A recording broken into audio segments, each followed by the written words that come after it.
وەک مەدیت وێنەیاندا و ڕەوتە خۆپێشاندانان ینی دەم بدەمێ گەرمتر دەبە ئالۆستر دەبە ڕەوش تەڤلی هەبە لە بەغدایە سەرباری ڕاگاندنا دەست پێشخەریان لە هەیە نەها مقتەدا سەدر هیچ گرنگی بە دەست پێشخەریان نەدایە ji بۆ ئەنجامدانا گفتوگویên نیشتیمانی یان سیاسی ji بۆ لێکتێگەهشتن و داویئانین بڤان ئالۆزیên niha li Iraqê ro didin herçende baregeha Barzanî jî ku îro êvarê di ragihandinekê da tekez li ser axiftinên Serok Barzanî kirin yên sîhê meha raborî ku diyalog û lêktêgehiştin û hevd û qubulkirin takerreya ji bo çareserkirina pirizgirîkên Iraqê. Mela Bextiyarî jî îro di axiftinekê de amjin di Kongreka Rojnamevanî de amaje vê çendê kir ku ew reşa niha li Iraqê heye Iraqê ji şerê navxweyî nizîk dike. Ji bo gotûbêjkirina vê reşa niha li Iraqê derbas dibîtin min mêvanekê ye. Berez Dr. Elî Mîranî akademîsyen û şarezayê peywendiyê navdewletî li Duhokê li stûdyên me dêdgelme dabîtin. Berez Dr. Elî êvar baş ew reşa niha ya alûs li Iraqê tê dîtin ew dîmenên niha em dibînin ku dem bi demê germtir dibin daxwazên wan zortir dibin bê guhdana hiç destpêşxeriyekê û guftugûyên niştimanî ev dîmen Iraqê ji şerekê navxweyî nizîk dike? زۆر سوپاس ڕاستە عێراق ینی بەریا چەند ڕۆژە نە وەک عێراقا بەریا نەهایە و ئەvە ژی ئەنجامێ 19 ساڵانە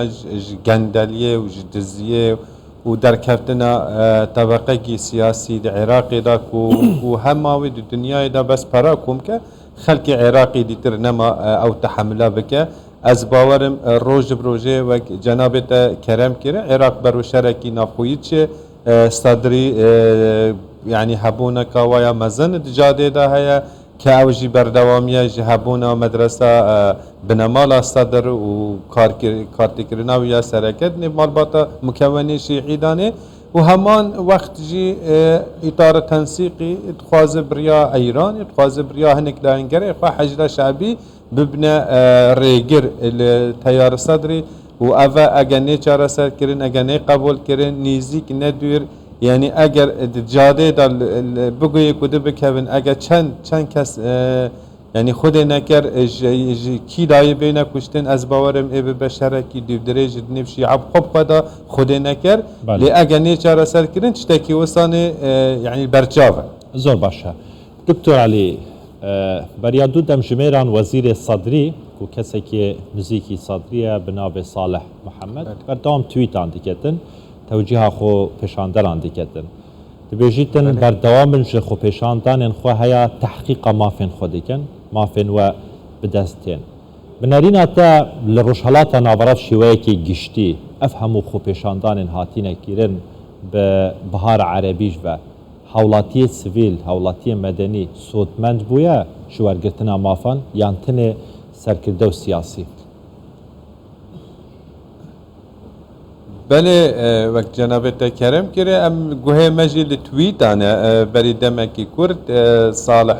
Mihemed el Iraqî xwe navê dike wezîrê sedr tiştekî wisa got me li ji nekiriye çend kesa hakim li Zamilî nêv daye û Erecî nêv daye û heta jinek jî nêv daye ku ev daxwazên lojîstîkên yê xwe ew kesên berlemanê em ê bicikene em ê danûstandinê bikene rast e gotina te zor rast e yanî li Sûriyê jî xwepêşandan çêbû li Tunisê çêbû gelek ciha xwe yani ew kesanê ew ê radbûne ser xwe ji bo guhorîna wan rejimê heyî jî mixabin rewşê we zor yani em hemû dibîne Lîbya xirabtir lê hatiye Tunisê heta niha hê çareser nebûye Sûriyê sêr barê xelkê Sûrî îro wê penaber bûyîn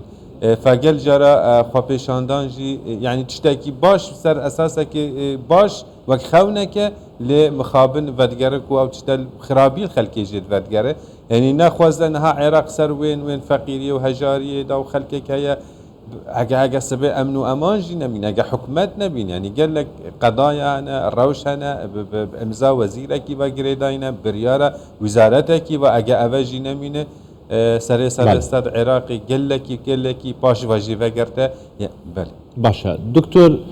زانستێتە یان شارەزایاتە di peywendiyên nêvdewletî de heye beşek ji çavdêrên siyasî yan jî hawlatî jî behsa vê yekê dikin ku Iraq yek ji welatên rizgarkeriyên Emerîkaya sala 2003 li ser destê Emerîka hevpeymanên wê yani hatiye rizgarkirin dibêjin çima Emerîka Iraq xosta berda hêlaye yani beralayek di nava Iraqê da durust bûye tiştek li ser tiştekê nemaye Emerîka 2003 diktatûrek ji kar avêt lê dehan diktatûrên din di nava Iraqê da durust kirîne û xelkê Iraqê bûye qurbanî tu çawa dibînî çima Emerîka bêdeng li hember Iraqê di baweriya me de ev pirse vedgere çêbûna dewleta Iraqê yani Iraq û xwe dewletekî hecî ne qet yani misizbêl wextê anî ev dewlet çêkire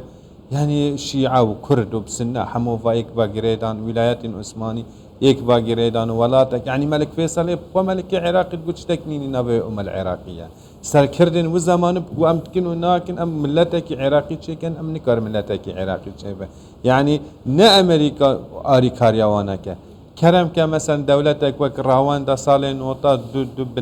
yani mukewinê sereke yê ku dixil milyon kes jî ku dikuştin îro rawanda wek devletekî Ewropî li Efrîqya peyda bûye fe Iraqî xwe ne amedene yê ku de qebûl bikin yani başa Iraq çêbûye heta niha ma ka Kurda me çi tehdayê li Iraqê kiriye timî şer û gefê wal dijî Kurdan e başa îro tu dibîne Şîa xwe pêk nakin yani Hizb Dewê حكيم قبيل ناكن حكيم صدر قبيل ناكس يعني عينا سنة بخبخة حلبوسي خميس الخنجر يدي يعني أو بخبخة يكون قبول ناكن يعني عريشة ومشكلات عراقية او چاندا ليبوريني او سرق برزاني قال لك تكستيل سرت نيف عراقية دانين يعني عراقي قد يكون قبول ناكن نهزكي سركه ودركي ب وغصبي والي كود بين قتل يكون ناي باشا لها العراق سيستم برلمانية فرا حزبي تعددية دنگويك هي ديوان خو پیشاندانانه دا دبيجن حاول تداين كو تعديل دستوري هموارا دستوري عراقي بهتكرن جبوه چند سیستم پارلمانی بکن سیستم سروکاتی فرمان روایتی بنارينا تا سیستم سروکاتی دکاریتن و روش العراق چاره سر بکتن اف غورينا سيستمال يعني نتش يعني الغوري كدا خواز وهويه ملت شنو قال لك دولة هنا سروك يعني او سيستم سروكات يوك امريكا قال لك ناجح وقال لك دولة هنا بريطانيا سروك وزيرة ماشي يعني عريشان نكا سروك عن سروك وزيرة عريشة حتى چند او ملته او جواكا آمده واجند الكاروان دزاج نف خدريخن يعني كسنه هنا ايرو مشهد عراقنا يعني حتى بري 2003 بري كتنا رجيما غورباغور صدام تشتكي وانا ابو ايرو عراق حمو كرنا بن دستي خدا حزب الدعوه ويدي يعني هذا اريشنا كانجي اب كساني هجني وا دركتن جيلك عراقي نفشكينو خو حكمراني الفكرين باشي فكرين ام فايل ايش خو ببينه بس تو زانه مثلا صالح هشتياده سروك سلطان زايد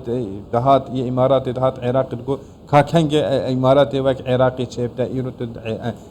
دبي وابو ظبي الكويدري وبغداد وبصره ايرو الكويدري يعني تشتكي خرابيه كي قال لك العراقيات بجم اريشن نب سيستمك سروكاتي ان سروك وزيرانه سيستم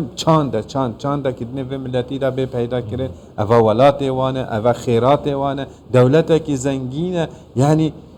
بیش دوان کریاری خوی 19 ساله يعني اثبات کرد کو کار ملت خواره واببن هذا آریشه بله برای دکتر علی میرانی اکادمیسیان و شارزای پیوندی ناب دولتی ل استودیو مال دوگت گرما بگلک سپاس